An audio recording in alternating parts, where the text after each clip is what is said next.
Սա եւս մի քիչ բախուճուճա, բայց փորձեմ բացատրել այս հարցը, հա։ Վերաբերվում է սահմանադրական փոփոխություններին։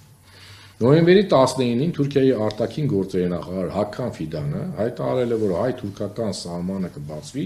միայն Հայաստանի Հանրապետության սահմանության փոփոխությունից հետո։ Այնուհետև նոյեմբերի 22-ին, 2 օր հետո, Մարզամերիկային համալիրում կայացած համագումարում վարչապետ Նիկոլ Փաշինյանը հայտարարեց, որ 2026 թվականի ընտրություններից հետո Հայաստանը պետք է փոխի իր սահմանադրությունը։ Հետևյալ դատողություններից որի հետ եք համաձայն, 3 դատողություն եք առաջադրել, հա, եւ հասկանանք։ 7.3%-ը նշում է, որ Հայաստանի Հանրապետությանին անհրաժեշտ է լիովին նոր սահմանադրություն, այսինքն համաձայնվում է Նիկոլ Փաշինյանի առաջ քաշած այս նախաձեռնության հետ։ 20.7%-ը նշում է, որ պետք է որոշ դրույթներ փոփոխել Հայաստանի Հանրապետության գործող սահմանադրության մեջ, եւ 57.1%-ը նշել է, որ Հայաստանի Հանրապետության սահմանադրությունը պետք է մնա անփոփոխ։ Մենք այստեղ բերել ենք նաև նախորդ փուլերի տվյալները, երբ որ մենք անդրադարձել ենք այս խնդրին, փետրվար 25, հուլիս 2024 եւ հունվար 2024, եւ տեսնենք ամենանվազդ ցուցանիշը երբ է եղել է հուլիս 2024 թվականին եւ բերել ենք նաև այն ժամանակվա հարցի ձևակերպումը, թե ինչ իրադարձություններից հետո ենք մենք դա հարցրել։ Հուլիսի 1-ին Ադրբեջանի նախագահ Իլհամ Ալիևը նշել է, որ Հայաստանի հետ խաղաղության պայմանագիր կնքման կարևորագույն պայմանը Հայաստանի սահմանադրության փոփոխությունն է։ Ինչ եք կարծում, արդյոք Հայաստանի Հանրապետության գործող սահմանադրությունը պետք է փոփոխվի։ Այդ պարագայում, երբ որ մենք հարցրել ենք այդ հայտարարությունից հետո, միայն 3.3%-ն է ասել, որ պետք է դրան համաձայնվել, այսինքն այդ Թուրքիայից եւ Ադրբեջանից եկող մեսիջները հստակ բերում են նրան, որ մեր հասարակության մեջ այդ հակազդեցությունը մեծանում է։ Հիմա նույն այս հայտարարությունները եւ այս վերջի 2-3 ամսվա ընթացքում գնալով հաճախակի այդ հարցի բարձրացումը Թուրքիայի եւ Ադրբեջանի կողմից վերել են եւս ցուցանիշի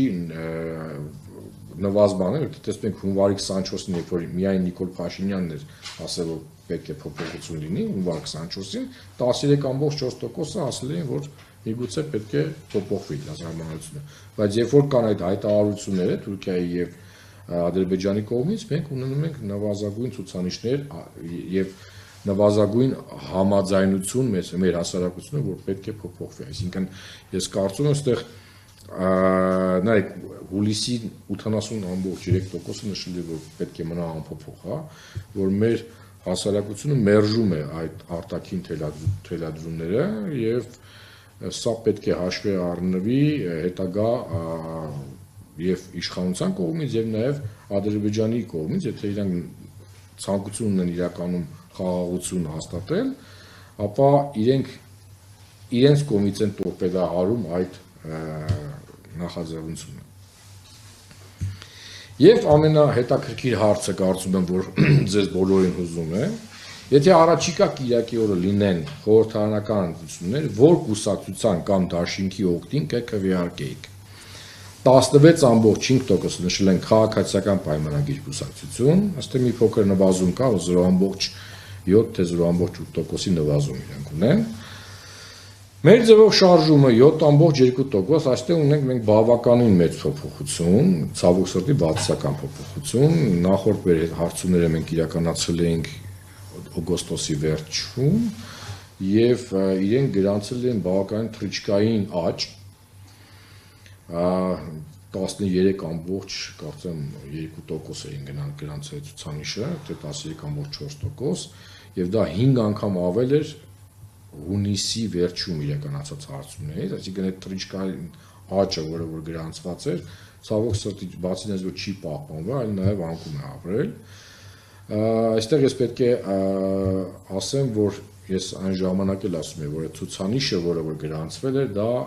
միայն եւ միայն Սամվել Կարապետյանի ֆիգուրի հանգամանքով էր պայմանավորված։ Ես հույս ունեի, որ աշխատանքը մեր ձևով այդ շարժման կավելացնի որոշակի առումով իրենց ցուցանիշը, բայց տեսնում ենք հակառակը պատկերը, ես կարծում եմ իրենք պետք է բավական լուրջ ուշադրություն դարձնեն այն ձևաչափի եւ բովանդակությանը, որով իրենք աշխատում են։ Հայաստան դաշինք 6.8%, մի փոքր դրական շարժ կա։ Բարգավաճ Հայաստան կուսակցությունը բավականին երկար ժամանակահատվածում գրանցում է դինամիկ աճ եւ 4.5% է, եթե ուշադրություն եք դարձնում այս արդեն իսկ այս 4 ուժերը հաղթահարում են այն բարիերը, որ հայտնվել են ազգային ժողովում։ Դոկ կուսակցությունը, ես կարող եմ ասել, որ գրեթե մոտիկ է այդ շեմին 3.8% եւ իրեն եւս կարելի է դասել այդ ցուցանիշի մեջ, որովհետեւ մենք այստեղ ունենք հրաժարվում են պատասխանել կամ դժվարանում են պատասխանել ցուցանիշներ եւ կարծում այստեղից կան որոշակի քանակություն մարդկանց, ովքեր որ չեն ասում, բայց որոշել են թե ում են տալու ձայնը։ Հայաստանի Հանրապետական կուսակցություն 2.7%, Հայաստանի Շնորհապետական կուսակցություն 2.3%, սա եւս վերջի մեր 5 հարցումների ընթացքում կուսակցությունը դուրս է գալի եւ բավականին եւս լավ ցուցանիշներ է ցույց տալիս։ Միասնության թևեր կուսակցություն, որը վերջերս է ստեղծվել, 1.5%, Հանրապետություն կուսակցություն 1.5%, Հայ հեղափոխական դաշնակցություն կուսակցություն 1.4%, ես վերջերս կարծեմ իրենց համագումարը տեղ ունեցավ, հա։ Լուսավոր Հայաստան կուսակցություն 1.2% եւ Հայ ազգային կոնգրես կուսակցություն 1.2%։ Սրանք այն այս վերջի հարցումներով իրականացած երևացող, հա,